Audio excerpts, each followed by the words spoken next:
The Forbes Billionaires 2022 list showcased the top 268 of the world's billionaires, and 32 of those are Libras. That's 12%, and it may not sound like a large number, but it is at the top with everything else trickling below it. But why? My Google Pixel procured me this news article a while ago, like a year plus. I read the headline and thought, why Libra? Like, of all the earth signs that would literally work until their limbs fell off. Like, why Libra, the air sign? And then I thought about it for a few more seconds and, I was like, this kind of checks out. Like, this solidifies what I know about like all the things that I've read or researched, been told about successful traits and like the psychology of successful people. Now, this is not a video or a channel for that matter about astrology. This has been rolling around in my head for more than a year now since I've seen the article, and like a dozen articles since then. This video is really for everyone trying to level up. So let's get into it. Let's dive into the principles of what creates success in the monetary sense. Okay, number one is attention, especially now where it's so easy to commoditize your attention, right? You're scrolling on any app, you can literally just click something, buy it right there on the spot. But attention, and since the dawn of time, attention is what generates leads. You need to be seen, you need to be heard. You're not really in the game of commerce if you're not known, unless you're a consumer. All right, next is branding, which goes hand in hand with attention. They're related, but not the same. So branding is the emotion that a company or a person elicits when you hear their name, when you're reminded of them, right? And this is extremely important because people will go over brand. They'll go for what they know over something that might be doubly qualified, but you have not really heard of it. It's about familiarity.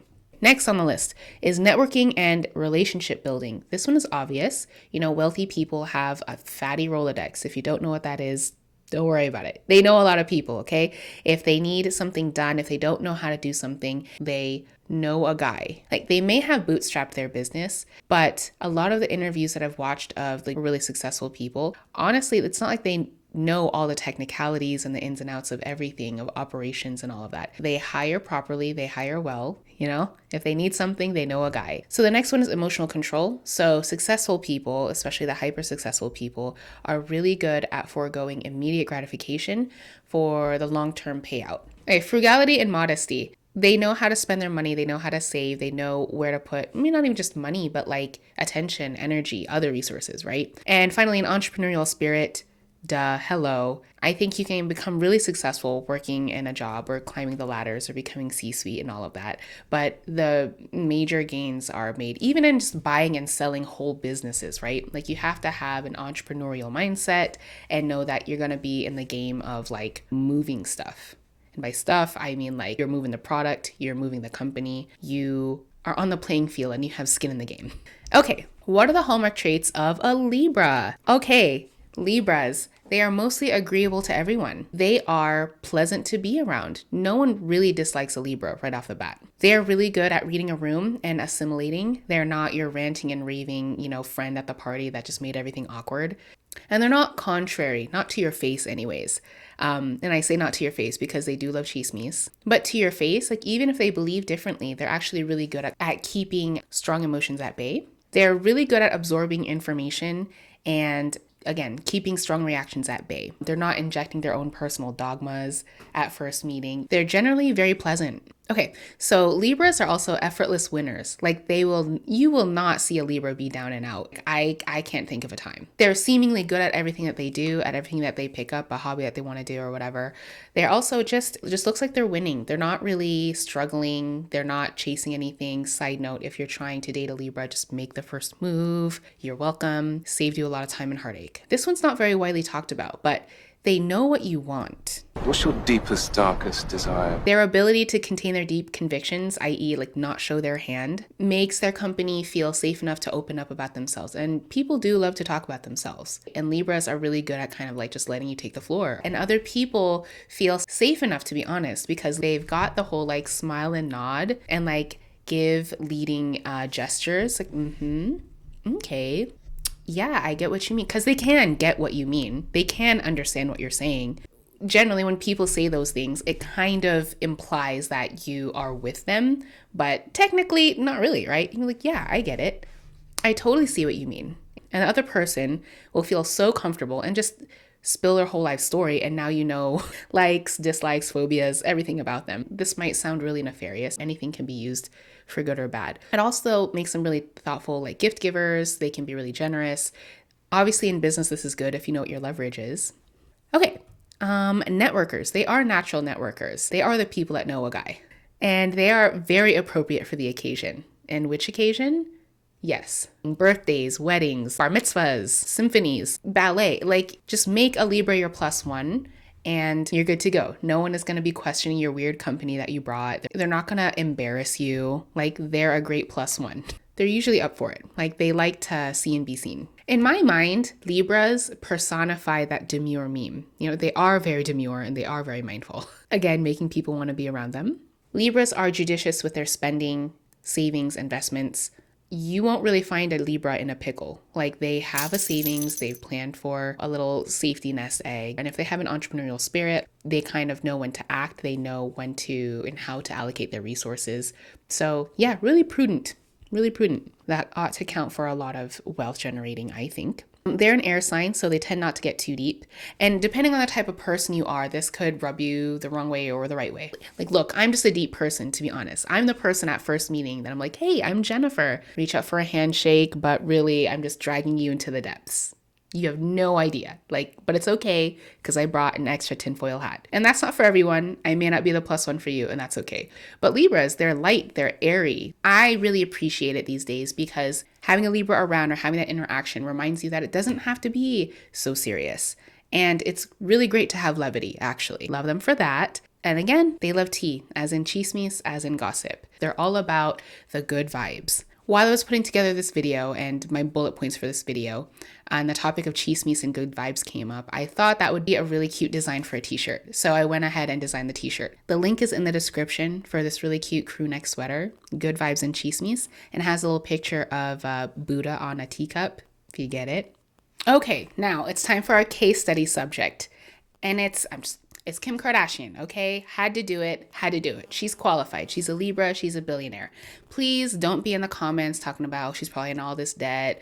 And if you really subtract that from her, I have no idea. I Googled it. Her net worth is 1.7 billion, qualified. All right, cool. Yeah, and honestly, like what other Libra would I choose when Kim Kardashian is in the pool? So lover or hater, I'm going to illustrate why the things that gained her extreme notoriety and wealth prove my point. So first, we'll just get the easy stuff out of the way. She's a businesswoman, obviously. She's very entrepreneurial, and she is shrewd with her business investments and her business moves. I'm not saying I know what she's investing in and how much. I mean, like, her image is an investment. Her businesses are an investment. Of course, they are risks too, but she knows what she's doing, right? All right, next, attention. She's obviously got that in spades. And again, this is not about being positive or negative. I'm not talking about good attention, bad attention. She just has a lot of it. And there's that saying that like all press is good press, right? Or any press is good press, same. And the thing about attention is that it garners more attention. We've all experienced that phenomenon on the road where there's like a huge backup on the highway and you're thinking, what the heck is going on? Like, why are these people stopped? And you notice there's an accident. And the next thing you know, you're thinking, oh, what happened? Are they okay? And you're contributing to the 20 minutes of added time, right? But Kim is the queen of attention, and she's known to hire paparazzi to candidly catch her out and about, right? But I remember when she had her first child, North, while she was pregnant, she obviously gained weight, obviously. But the tabloids just dragged her, okay? Kim Kardashian, fat, not losing baby weight, cellulite, just all these horrible things. And what did she do? She bounced back physically because she can. She has the means. And she just started pumping out pictures of her being hot. She called the press, she called the paparazzi, so much coverage. She was making appearances everywhere, being the hot mom, making appearances at grocery stores, shopping in full-on cat suits, as one does, and literally overwrote all the bad press from the paparazzi. I can't say literally because if you went online and looked for it, you'll find it, but it almost doesn't matter. Simply by getting better, correcting this image, and then just dogpiling all of her good images on top of the bad ones. And I feel like there's a life lesson to be learned here for those paying attention. And now there's just more footage of her winning. Like, she basically just Jedi mind tricked the whole population. You thought this was cellulite? You're gonna call me fat? And I keep replaying this clip from Keeping Up with the Kardashians, and I don't know what season, I don't know what episode. There's just too much Kardashian news out there. There's too many articles. I'm not doing that to myself. But I tried for like a minute, and then I stopped. But the clip basically was Kim talking to one of her sisters. I think it was Kourtney. But she was explaining exactly how she did this. She said, yeah, when the tabloids try to drag me, I just call in paparazzi, just have people take pictures of you looking great and then just flood the internet of you looking great. Just overwrite what's like, she actually explained it like this in her own words. And I really wish I could have found it, but there's a lesson here. Like, you gotta respect the strategy. Okay, so next, personal branding. Duh, like Kim Kardashian is a brand, but it has changed over the years. Like there's a pre-Kanye brand and then a post-Kanye look. Her feel, her image has changed so much in that time, but she was still a very strong brand throughout. And there's also a really good lesson to be learned here too. If you don't like the direction in which you're going, you can pivot and still be a strong brand. Not only did she have a strong brand, she was just a very on brand all of the time. And I think maybe this is one of the reasons why people maybe kind of like love to hate her, because what her brand is and her dedication to the brand makes her seem unrelatable, but she is aspirational. Like, you can't take that away from her. That is just a fact. And as much as people might want to deny it to your face, like, she's so fake, how could, whatever, I think that's kind of nonsense, okay? She made shapewear cool. She was like the pioneer of having a curvy body. Whether you believe it's real or not, or how she got that, it doesn't really matter. Like, people want to have skin like her, have like her resources, have everything. Okay, so she's aspirational, but I can totally understand and see why people cannot relate and have deep feelings about that. I personally don't. I'm a fan, but I get it.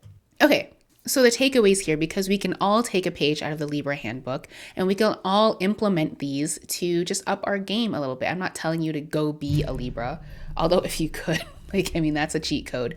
But these are some of the pages that we needed to take out of the handbook here. And I'm also saying this to myself. So these are actually notes to myself. 1, you need to be seen. And again, just like we talked about before, you can pivot, you can rebrand, but you need to be seen and heard. Speak for your personal brand or speak for whatever company you're working for. I mean, if that's your job to do so. We have to see you and we have to hear you. All right, next, put people in a good mood. They'll want to be around you more, and this only increases your network, right? I think it's so easy for us to, I should just speak for myself. Being a deep emotional girly, like, it's so natural for me to just start going off into the deep end, and then I really have to like snap myself out of it. But at least put people in a good mood. I think that's just a very human psychology thing. Like, people don't want to be put in a depressed mood. So if you are a business person, an entrepreneur, like, you have a thing to sell, or maybe it's just you on camera, like on YouTube, and you have a message to sell. You have, something you want to give to people in return for subscriptions, likes, money, whatever. You want that exchange. But in order to have that exchange, make it about them. Make it about your audience. Make it about the listener. Give them what they want and you'll receive what you want. And finally, again, I can't tell you to just win.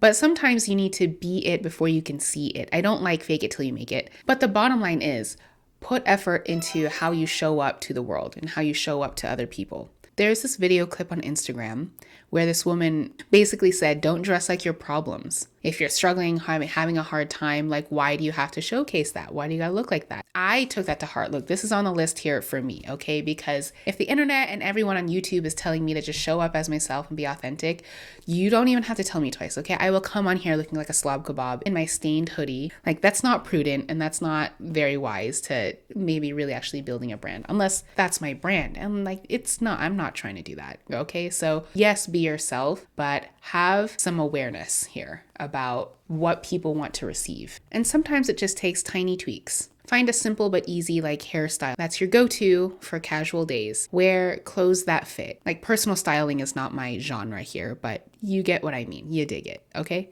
All right, folks, let's lighten up. Let's get some levity up in here and let's have fun. Help a new channel out with a like, sub, and a comment. Happy New Year. Good vibes and chismis in the description below. And peace. See you in the next one.